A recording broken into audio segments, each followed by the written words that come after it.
Hello, everybody. Hello. A&P Adventures here. I'm Aaron. And I'm Patrick. And welcome to this section of Central Park. Yeah, this is exciting. We're going to show off the Harlem Meer. Yeah. So this part is the northeastern corner of the park. Yeah. Did I get my directions right? That's right, yeah.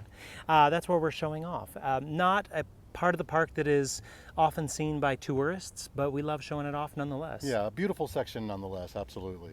Shall we get going? Yeah, let's do it. Here we go. All right, so again, we are in the northeastern corner of the park.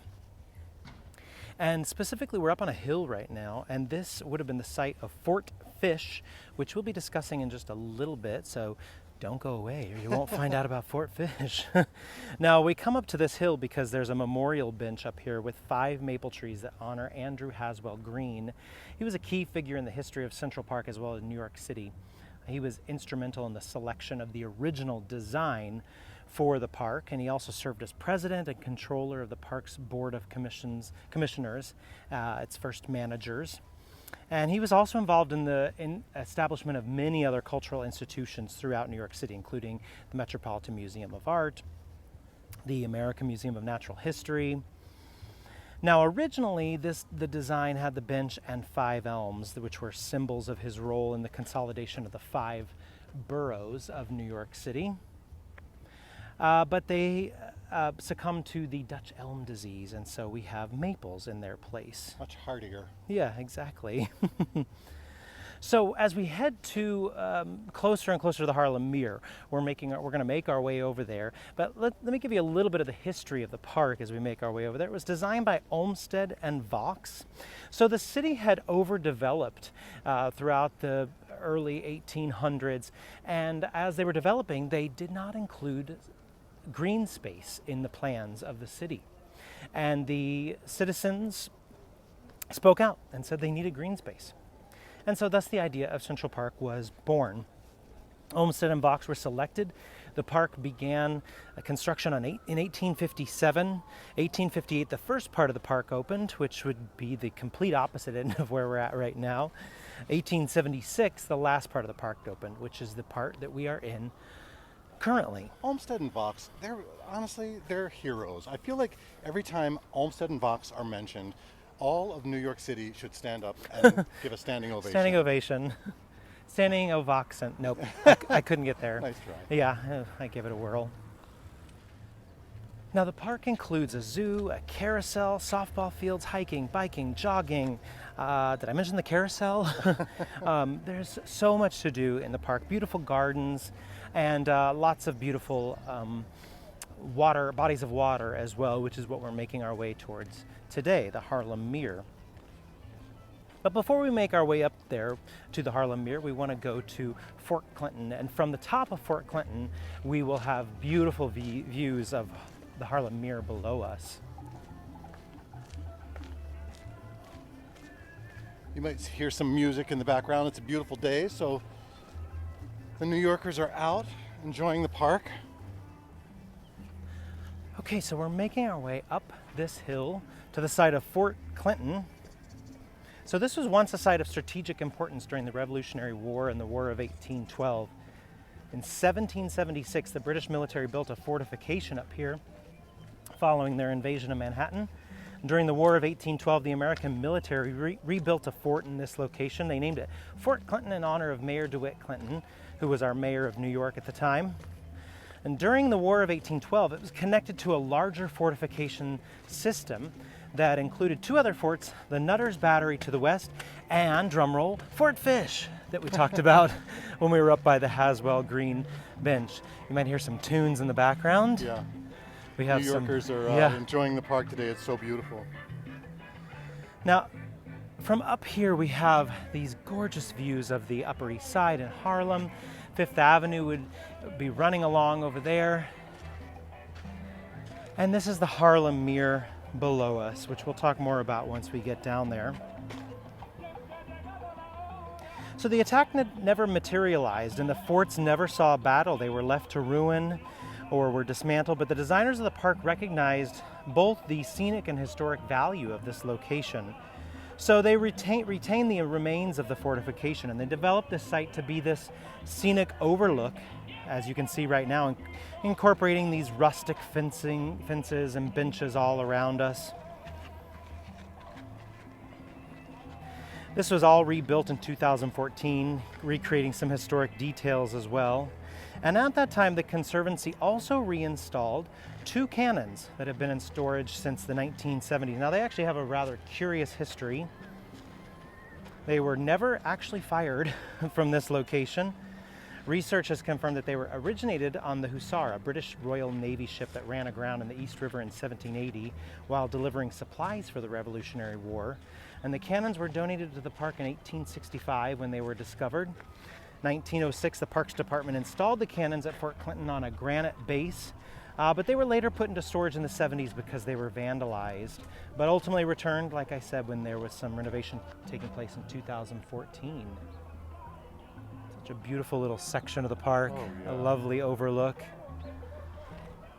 All right, let's head down to the Harlem Meer. Yes.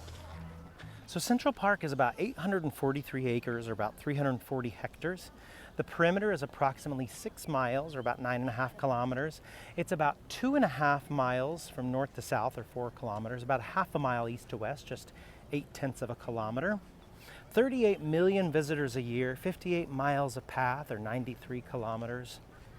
36 bridges, 21 playgrounds, 9,000 benches, 26,000 trees, and 8 bodies of water, which brings us to the Harlem Meer, one of these bodies of water here in the park. a little glimpse of it right there. We're going to go around these shrubs here, and we'll start to get great views of the Meer.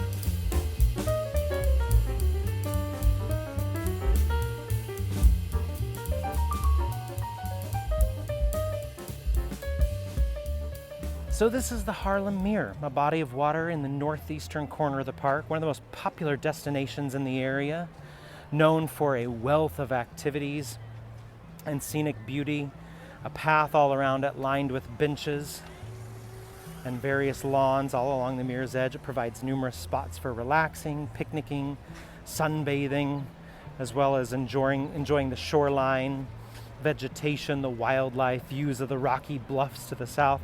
Now, the word meer is Dutch for small sea, and the name reflects the park designer's interest in unique names for the park bodies of water. And it also connects to the area's past. Once part of the Dutch village of Haarlem, the Harlem Meer was designed as a part of a sequence of landscapes connected by water. The pool to the west flows into the loch, which then flows into the Meer. They have some really cool events on the Meer, including a pumpkin flotilla. You can bring your jack-o'-lantern here, and they send it out onto the water. And also, I believe, a Christmas tree lighting, right? Out on the water. They do. Light up a Christmas tree out there. Here we have Duke Ellington, a memorial to American composer, pianist, and jazz orchestra leader Duke Ellington. Stands over 10 feet high next to a grand piano on a platform supported by 3 columns topped with female figures. Pianist Bobby Short conceived the project in 1979 as a way to memorialize this legendary musician who he regarded as his hero. Short did all the fundraising and selected Mexican-born sculptor Robert Graham to create the monument, and after a lengthy decision-making process regarding the statue's placement, and as well as some controversy over figures of nude women supporting the historic figure, the Ellington Memorial was dedicated in 1997. Now, the 9 women represent the muses, the Greek goddesses from whom the arts and sciences emanate. And it's one of 4 African-American figures honored along Central Park North. We have Malcolm X, Adam Clayton Powell Jr. and Frederick Douglass. It's also one of 4 monuments to musicians in the park: Beethoven, Victor Herbert, and John Lennon. Those other 3 you can see on our Part 1 tour That's right. of Central Park.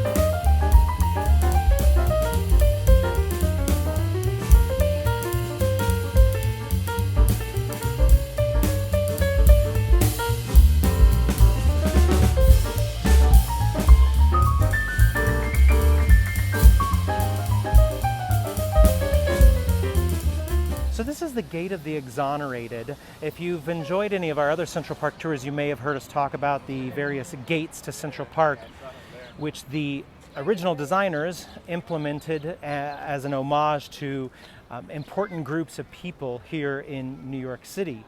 And some of them are just, women and men and boys and girls, but some of them are the hunters, the strangers, meaning the immigrants. Well, this is our newest gate, the Gate of the Exonerated. It's the first entrance to be named since 1862, and it commemorates the experience of the Exonerated Five, and it honors all those wrongly convicted of crimes. It was dedicated December 19th, 2022. The 20th anniversary of the Exonerated Five's vacated convictions. And if you don't know about the Exonerated Five, it was 5 black and Latino youths who were wrongly convicted of assaulting a female jogger in the park in April 1989, and they served 5 to 12 years in prison. So a wonderful honor to those men. Yeah, if you haven't seen there's a documentary called When They See Us, which is a really tough documentary to watch, but a very important documentary. And that is exactly why this gate is here. So this is the Charles A. Dana Discovery Center, and it offers free educational and community programs, exhibits, tours, holiday celebrations. And while the building looks historic, it's actually one of the newest buildings. It was constructed in 1993 as part of a major restoration of the Harlem Meer. The Dana Discovery Center offers discovery kits and lawn games, catch and release fishing pole rentals for free so you can go fishing in the Harlem Meer. They have catfish, bluegill, crappie, bass, carp, sunfish, all in the Harlem Meer. So a great place to stop in right here at the Charles A. Dana Discovery Center. All right, there you have it, the Harlem Meer. Thank you so much for joining us on this tour. We love New York City and we love showing it off, and it was really fun showing this section of Central Park. It's a section of the park that not a lot of tourists explore. It's a lot of locals up here on this section. This is the very northeastern section of Central Park. And this is only just one part of Central Park that we explore on our YouTube channel. So if you like this video and you want to see more of Central Park, by all means, check out our other Central Park videos. Also, if you like this video, subscribe to us if you don't already. Give us a like or a thumbs up. And of course, you can comment on the video and tell us which part of the Harlem Meer you enjoyed the most. Thank you for joining us again. I'm Aaron. And I'm Patrick. And we're A&P Adventures. We'll see you on our next adventure. Bye.